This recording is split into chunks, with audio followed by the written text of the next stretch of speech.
Simone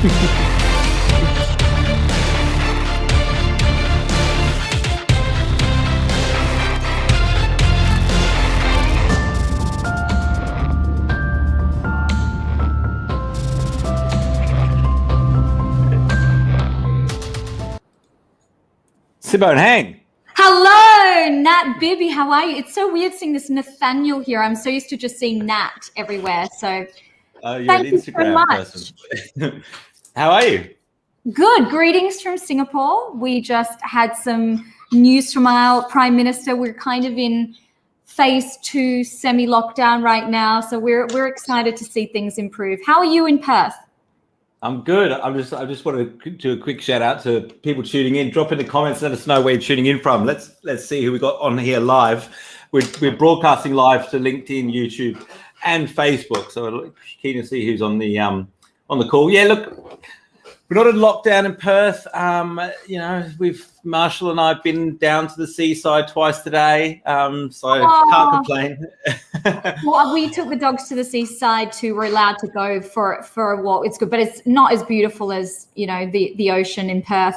Hi, Amber. Hi, Janine. Oh, that's so cool how it comes up there. It looks fantastic. Yeah, we can bring him into the main. Hey, John from Sydney. We got a Perth LinkedIn user. Always good to see the LinkedIn users on board. Got Michael here from LinkedIn as well, Connecticut, USA. Thanks for joining us, Michael. Yeah, so look, guys, for those of you that haven't come across Simone Heng, she has been somebody I've been following for a year, and I'm going to give you my off-the-cuff version introduction, because it's very rare. Like I when I follow somebody for a year, it's very rare that I can say somebody, adds value with 100% of the things they put up online.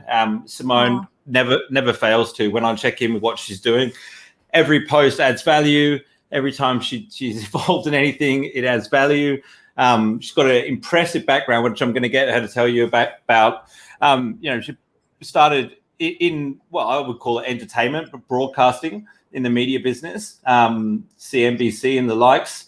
I've seen you on the red carpet with a few celebs as well, and is now a professional speaker, and is also a speaking coach. But with speaking coaches, like I've worked with a few now, there's not many that are actually practicing what they preach at the same time, and Simone definitely is. So Simone, would you be able to give us your version of your background?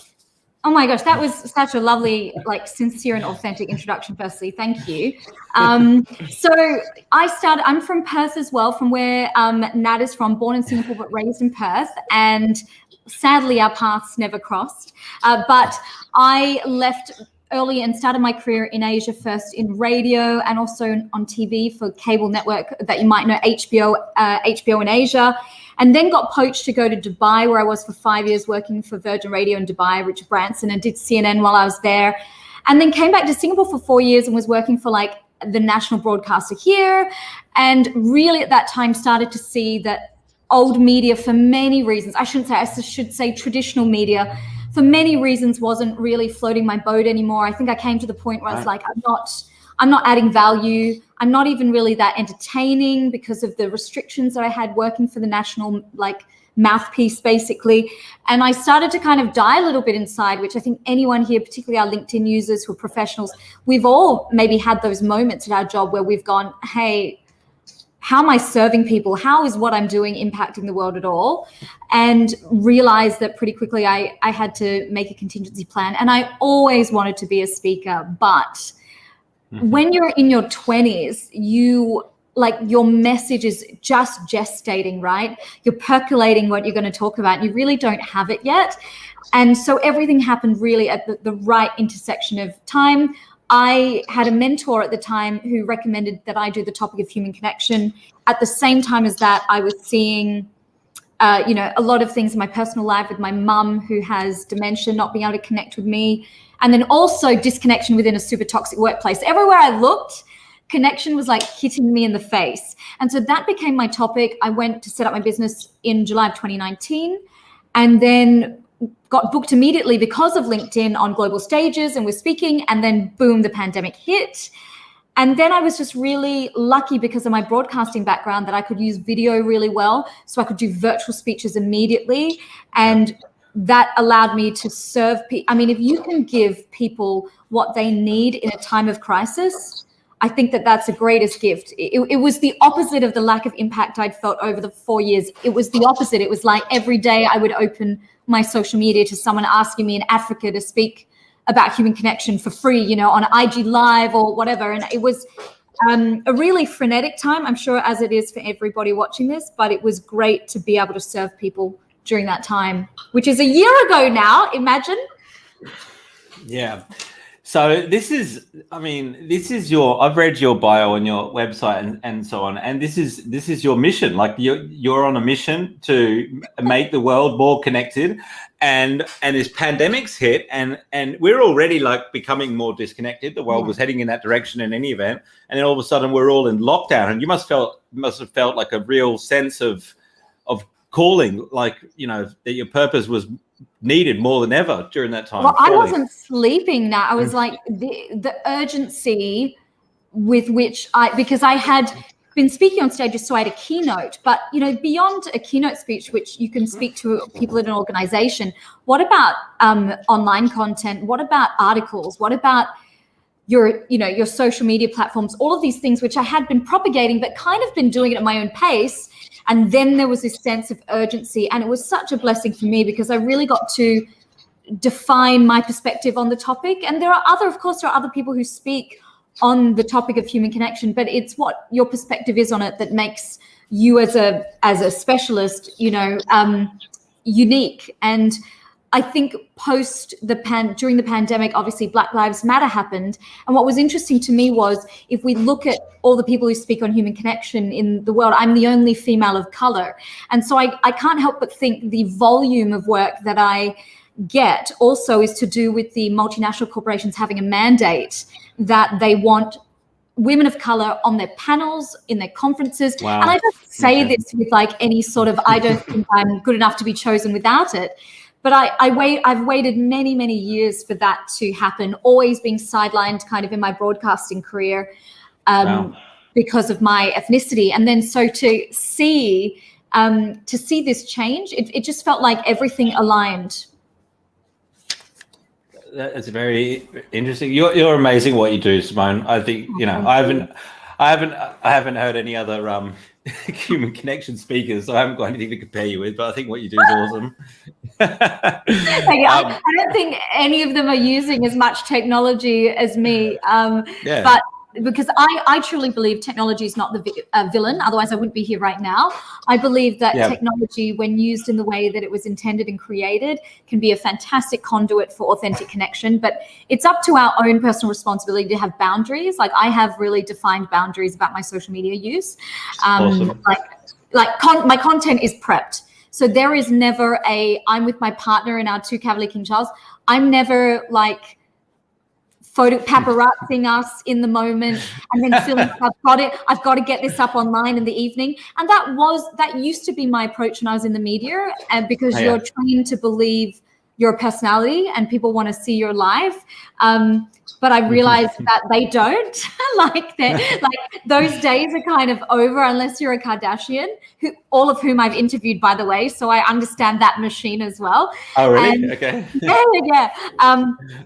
So I think, you know, there are ways to use technology with healthy boundaries is my point. Yeah. And a big part of your message is about how to connect authentically. Can you talk to us a little bit about that? I don't know whether the best place to start is with the virtual scenario a lot of us find ourselves under or not. But yeah, can you talk a little bit about authentically connecting?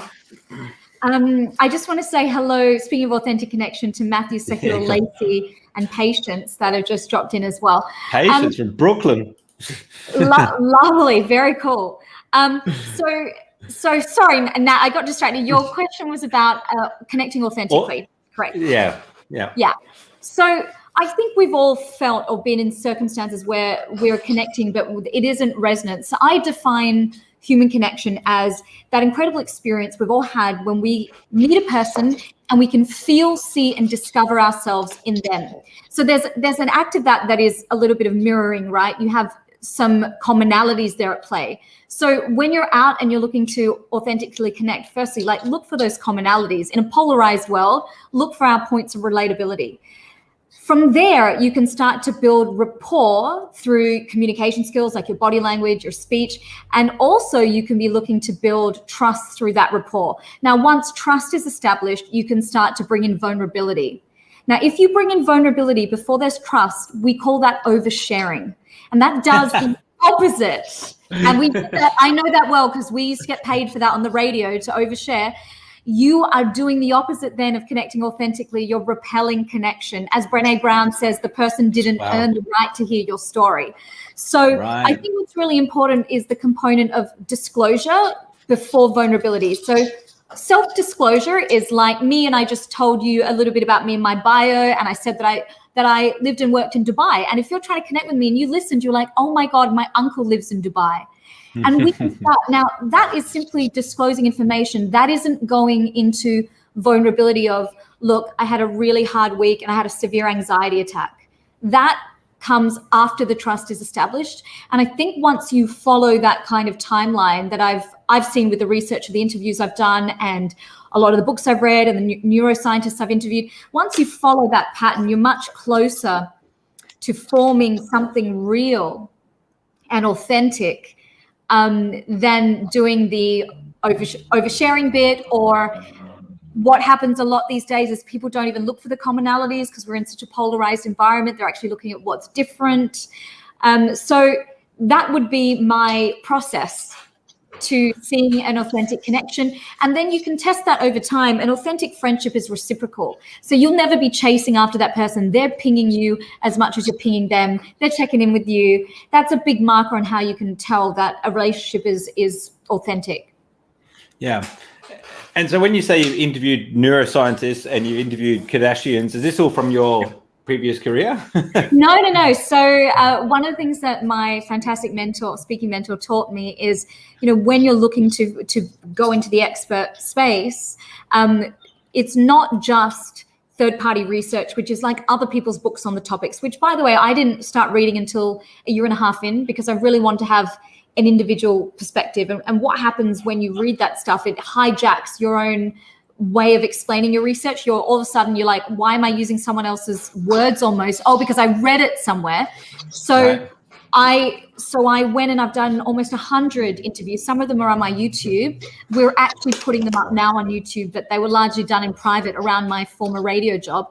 And these are with people who I put through the matrix of a human connection superhero. So these are people who are ordinary, everyday people, but they use connection in their lives. Like in my TED Talk, there's a taxi driver. I also interviewed a teacher at the autism school here in Singapore, neuroscientists, people who really have to pivot their communication in a setting every single day to literally get their paycheck. And that's very different to the connecting we did in the media where it's all contrived. I know Kim Kardashian has something to promote. I understand what I can and can't ask her. We bring her in. We try and make it look authentic. It's communication. It's not connection. And I think that is something that I've really discovered, the real difference in doing these research interviews versus doing media interviews is very different. Yeah, because you got all those guidelines of what you can and can't. Yeah. The topics you can and can't cover. It's very contrived. Yeah, which we don't have here on Monday Night Live. It's wide open. Exactly. Ask anything you like. Thanks so much for jumping in the chat, guys. If you just joined us, jump in and say hello. By the way, as we're going, you're more than welcome to ask Simone any questions you like. We'll bring them in and bring them up. There's no boundaries here on Monday Night Live. So, Simone, did you always know that you wanted to be in the broadcasting business, or was this something how did you get into that in the first place? Yeah, I did a communications degree at university and actually went to study. I wanted to do theatre. I wanted to be an actor.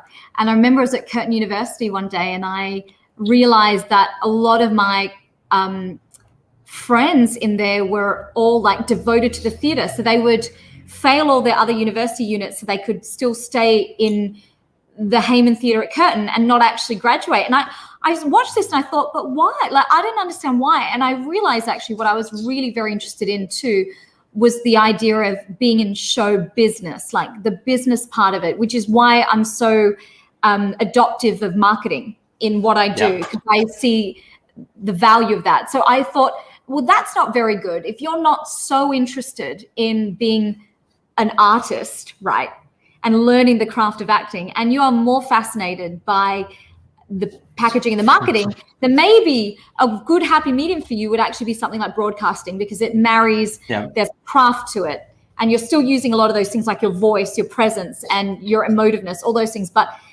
you really get to learn about marketing, content creation, events, public speaking. Like, it was really a fantastic occupation for my personality at the time until I outgrew it. Yeah. And Yahoo said that you were in, when was it, 2020? Yeah, December Yahoo, of last year. You know where I'm going with this. Yahoo named Simone one of the top 10 public speaking coaches globally. That's amazing. Wow, that's huge. Yeah, it was nice. It's nice.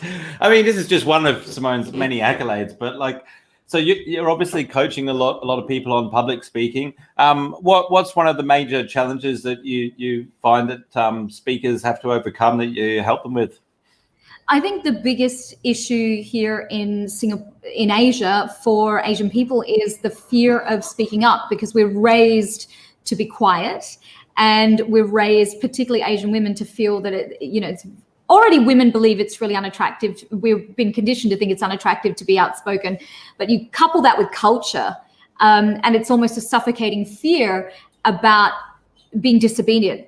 And so that is something that is really hard. Interestingly, the more my profile has grown as a presentation skills coach, a communications coach, is I am attracting more and more women that have overcome that block already, and now they're just wanting to go next level. So when I first started coaching, that issue was something that was coming up again and again and again.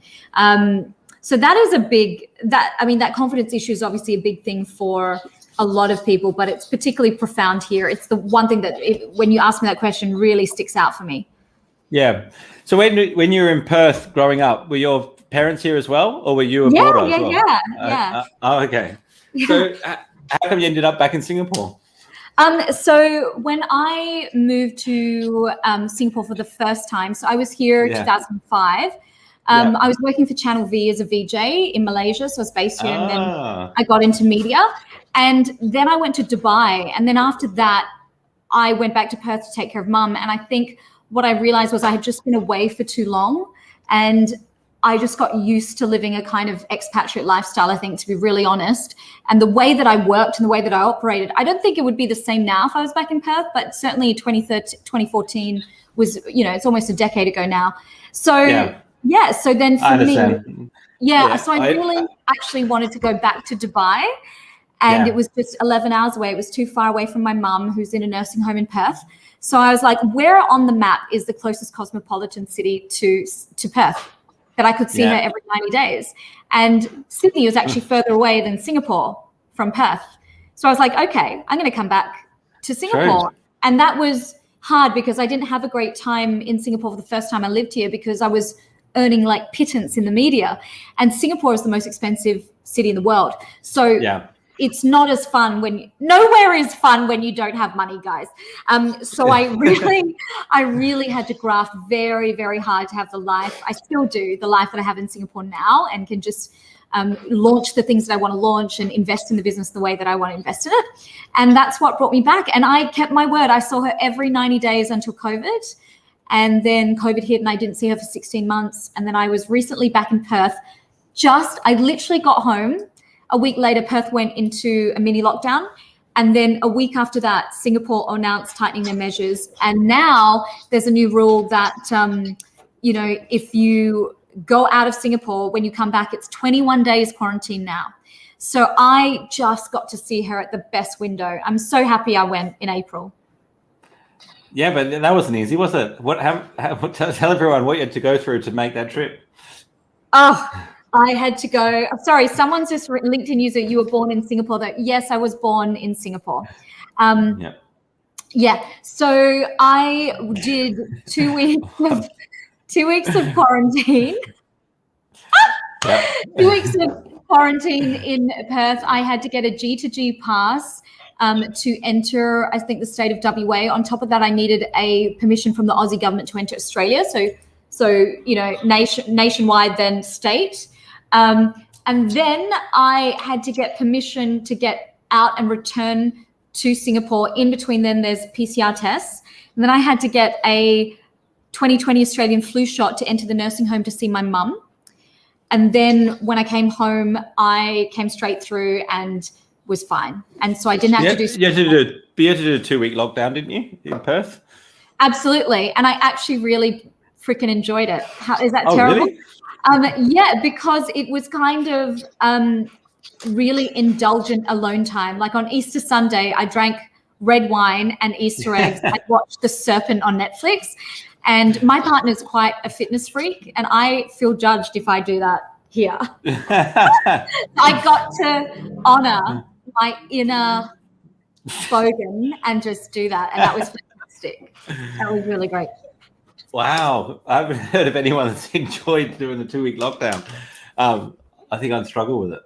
Yeah, that's what everyone says. But, you know, I wrote about this because of what I've been through with some of the isolating moments and the trauma in my life. And last year I spent lockdown it was 3-month lockdown in Singapore, living on my own by myself. I hadn't lived with my partner yet. Yeah, and so I was alone. So I feel like a lot of the hard things that you go through in life, for anyone watching this, actually prepare you to be more resilient for other things. 100%. But that doesn't mean that I didn't get hit with all of the science about, so I'm going to drop a science bomb on you here. When scientists, a lady called Dr. Louise Hawkley, does the studies of how people who are lonely, one of the markers that they look at is measuring something called micro awakenings in the sleep. So people who are lonely have more of these micro awakenings. And in day 5 of lockdown, someone like me who knows all about connection, who's videoing with my friends, who's trying to do everything virtually from lockdown that I can in the Hyatt in Perth, still by day 5, that started to happen to me. And so there's part of it that's wired into us, the science behind human connection, that is inescapable. And it is something that affects us, obviously, everyone to different degrees, introverts maybe less than extroverts, but we're all on that spectrum, and it is how our brains are wired. So what's this micro awakenings? What does that mean? Exactly what it seems to describe, like having surface level sleep and rousing multiple times in your sleep. And what it is from is when we were evolving as early man and hunter-gatherer societies, if we were cast out of the tribe, we had safety numbers. If we were cast out of that tribe, we would have to rouse many times in the night to keep watch for ourselves for predators, saber-toothed tigers. Now, when we're in the tribe, people take turns to keep watch. We're on our own. So to this day, when we are feeling lonely or perceive ourselves to be alone, those micro awakenings will kick back in. And so day 5 of quarantine, I remember very, very viscerally, my quality of sleep started to go down. Even though the first 5 days I enjoyed it very much. It was very good. Geez, I'm starting to get worried I'm lonely because I have these micro awakenings all the time. And it's exactly what I said, was like, I didn't perceive that I was a lonely person. I actually quite enjoyed having that alone time. So when we choose solitude, it's actually very healthy for us. What happens in the human brain that's really dark is when the solitude is imposed, like solitary confinement, lockdowns, things that we can't control. That's where some of this stuff happens. So you might be yearning. Okay, here's my question for you, Nat. Yeah. There is a study talks about orbits of loneliness. Okay, so there's something called intimate loneliness, and this is where we yearn for a romantic partner. The next orbit is relational loneliness. This is a yearning for intimate family and friends. So this is like if you're not talking to your family, there's a big rift, or maybe you don't have really good friends. And then the last one is called collective loneliness. And this is when people feel lonely when they don't have a common group with a common purpose. It could be a cycling group. It could be like me, other people who are into the same things as me. So if you're missing one of those orbits, Nat, my question to you would be, lean into whichever orbit you're a bit light on, and that could unlock the sleep key. Yeah. Okay. All right. Some good advice. I'm gonna take note. Matthew's dropped in here. Love your vibe and all your content, Simone. Another powerhouse to follow and connect with. Just like, that's so nice. Thanks, mate. When's the book coming out? The book should be coming out. I submitted it today, so it should be coming out in December if I'm lucky. But Nat will probably know this. December is not a good time to launch things, guys. It's like a super busy time in the year. Everyone's rushing deadlines, and no one really is looking to do anything. So it's November. I actually think either we rush it and get it done by November so that people can get this message while the world still really needs it, or January, before Chinese New Year is my way of looking at it. So sometime at the end of the year. And Simone, you're studying at Harvard, or are you still doing that? Finished it in the last quarter, but didn't get my certificate till like a month ago. Yeah. Congratulations. Thank you. It was very hard work. What was the degree you were doing? It was a certificate in higher education teaching. So to help with my coaching, and I'm not the best teacher sometimes. I think I'm really very highly motivated and very disciplined, and sometimes that can make me impatient with my students, that I felt that my empathy was missing sometimes. Not that I would present that way, but in my mind I could hear my impatience. And so I thought, I need to go and do something that's going to let me learn more about how to teach properly and how to be more patient and more empathetic and read and connect with my students better.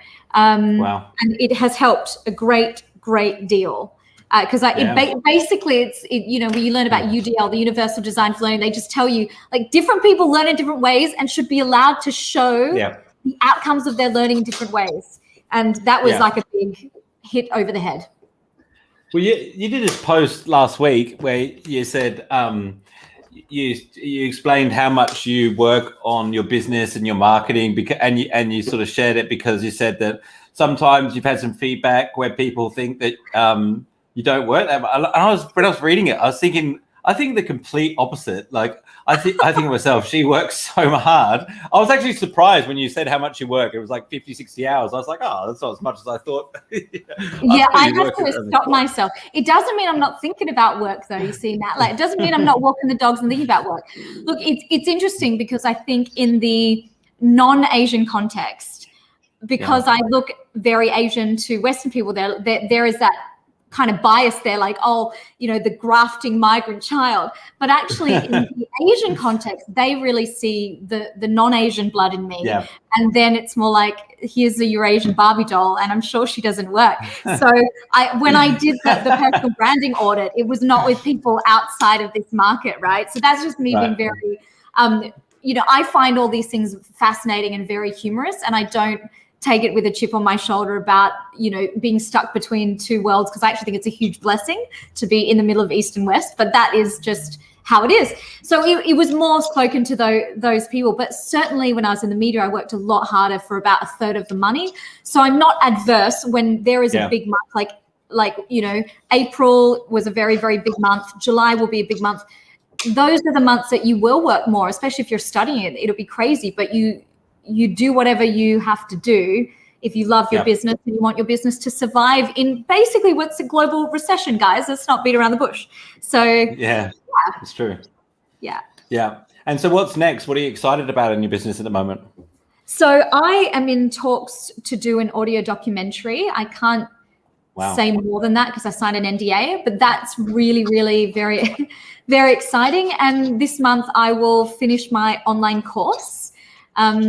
I'm really super excited to create something that will hopefully allow me to work a little bit less, but still bring revenue into the business. And I say that to add value to any of the people on here who are business owners. Yes, I have a mission and that's incredible. But at the same time, I can't be a great human connected to people in my life if I'm fatigued. That is the truth. So when I created I have a membership that I created last year in lockdown, and I absolutely love it. It's called Courageous Speaking, and it allows for a very small fee people to access the same content that I do to multinational corporations for 4 figures, 5 figures. And so that I absolutely love that, because there's so much connection in that, but it's scalable. So every time there's new people in the community, I don't feel this weight of how am I going to get more work done, but yet the stuff that I love, the human connection, I still get. So my advice to anyone who's watching this is, whatever you're doing, see if you can find the happy medium. See if you can sit there and think, this is my problem with my business. This is what I need more of. This is what I don't need more of. What models can I Google and search that exist to satisfy, to heal this problem? Yeah, that's great advice. Patience from Brooklyn has asked if you can elaborate a bit on your theory on emotions get connections into motion. Absolutely. Thank you so much, Patience. So that is what we call a foundational phrase that you put into a keynote. So the other one is commonality connects. Emotion gets connection into motion is one of them. And what that means is, when we are the first to emote, and it's specifically very relevant here in Asia, where we are raised to kind of give face, which is like a very neutral expression. When we show our emotions freely, it shows a transparency. And when we're transparent, people trust us more. It's like if I avert my eye contact from the camera right now and I do my whole conversation with Nat and I don't look at the camera, do you believe that I'm a transparent person? No, because the human brain perceives people who don't give direct eye contact as not trustworthy. So I'm doing this wrong. So giving those facial expressions, those hands, all of that emotional display bravely and courageously first when you meet people will allow them to get their connection. They're going to mirror you back. They're going to match your energy, and that will allow momentum and motion to be built in your connection. So it's particularly special to remember in terms of meeting new connections when we can do it not on Zoom, but even on Zoom, it still applies. Yeah, you do it so well looking at the camera. I want to see your face when I'm talking to you, so I look down here. But yeah, there's a lot better from up here. And that's totally fine. Like I'm looking at your face. I'm looking at Nat's face too when Nat is speaking. I defer attention when he's speaking. But the rule is, when I'm speaking, I give you the eye contact so that you can feel we can connect. Yeah. Something I've got to work on, but I'm doing it now. You've got all my Instagram tips, pounding this in. I just re-recorded this tip again for TikTok because I feel like we need a reminder. Yeah, awesome. We covered that off. Cool. So Simone, I've got a really important question for you now. Sure. If there was a question I should have asked you that I haven't asked you yet, what would that be? I thought you were going to say, what was Kim Kardashian like to interview? I thought that was what you were going to ask. No, I feel like I'm super, super happy to be here. I would love for all of you to connect with me. That would be my happiest thing, if you would connect. Whereabouts? Instagram? Instagram is great. I think that actually works better because there are a bit more people on LinkedIn than there are on Instagram. So Instagram is a nice place to go. And there are loads of free tips on connection and communication there. But also I'll give you, just DM me and I will give you the place where I can, send you great stuff on our email list too, and update you on when the book's coming out, things like that. Awesome. All right. Well, thanks so much for joining us, everyone. And Simone, thanks so much for your time. I know I really appreciate your time. And guys, go connect with Simone on LinkedIn and Instagram, and have a great week in business. Go out there and crush it, guys. You want to answer this last one quickly? Yeah. He just slipped in there. Louis Montero. Does human connection always require kind of transactional value sharing, or can we connect just by the sake of connecting? Hi, Louis. I love this question because when I started working on the topic, I made a real distinction between the people who kind of speak about networking, which is very transactional, the swapping of the business card, that kind of thing, versus how I wanted to look at human connection. So even in my branding and the content I put out, I had to make that distinction very, very clear. So this kind of transactional value sharing, I I think that human connection is an energetic exchange. And I will, in case Louis dropped in a bit later, just remind you, my definition is it's that experience we've all had when we can see, feel, and discover ourselves in another human being. So it's not exactly, in my definition anyway, this idea of any sort of transaction happening.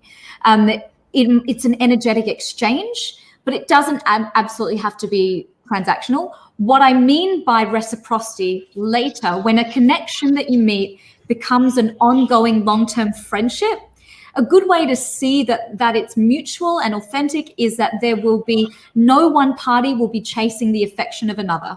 So it's very much like, hey, mate, how you going? Shall we catch up? Yeah, sure, blah, blah, blah. It isn't somebody not replying to you or a friend canceling on you 12 times. That's always a good marker. If you're looking at your circles of connection and going, does this person value me as much as I value them, or vice versa? That's a really good marker. And of course we can connect just by the sake of connecting. Like, obviously when we meet someone, we might know when we're traveling, when we can travel, that we might not ever see that person again. But in that moment, if there's compassion and true humanity shared in that moment, just kindness. So for example, the other day, my partner and I were out walking with the dogs because we're in semi-lockdown. That's what you're allowed to do. And there was an old gentleman, like a guy my father's age. He would have been 70 years old, very slim Chinese Singaporean man, sitting on like is it called a bollard mat? Nat, the things that you sit on in the car park, right? And he was breathing quite heavily in his mask. And I was like, hey, uncle, are you okay? Like, do you need anything? And he said, oh, I just have a cramp in my leg. And he's like rubbing his leg. And he just looked us in the eyes. And I saw, my dad's passed away. I saw a flash of this man that looked like my father. And in that moment, he and I had an exchange. And he said, thank you so much. And I said, we can book you a taxi if you want to go home. He said, no, it's okay. My house is just up there. So I will probably never see this man again. I didn't end up giving him a cab home, but in the act of showing that he's not forgotten by the tribe, there was an energetic exchange there. And so connection can happen just in the act of connecting, if that's what you mean, Louis. That's beautiful. It's beautiful. What a great story to end a Monday Night Live session with. All right. So thank you so much for being here, guys. Again, Simone, thanks once again. Have a fantastic week in business, and good night, everyone.